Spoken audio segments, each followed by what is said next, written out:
अभिनंदन। श्री शरददादा सोनवणे, श्री विनोद अग्रवाल, श्री प्रताप अडसड, श्री योगेश कदम। मी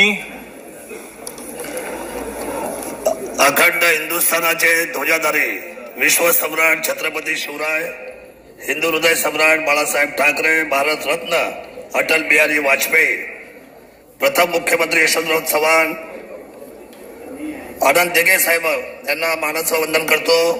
मी शरददादा, अलकाबाई, भीमाजी शेठ सोनवणे, 195 जुन्नर किल्ले शिवनेरी शिवजन्मभूमी विधानसभेचा सदस्य म्हणून निवडून आलो असल्याने गांभीर्यपूर्वक प्रतिज्ञा करतो की कायद्याद्वारे स्थापित झालेल्या अशा भारतीय संविधानाबद्दल मी खरी श्रद्धा व निष्ठा बाळगेन, भारताची सार्वभौमता व एकात्मता उन्नत राखेन आणि आता जे कर्तव्य मी हाती घेणार आहे ते निष्ठापूर्वक पार पाडेन। जय हिंद, जय महाराष्ट्र, जय शिवराय, जय भीम, जय बिरसा मुंडा, जय आदिवासी, जय अखंड हिंदुस्तान।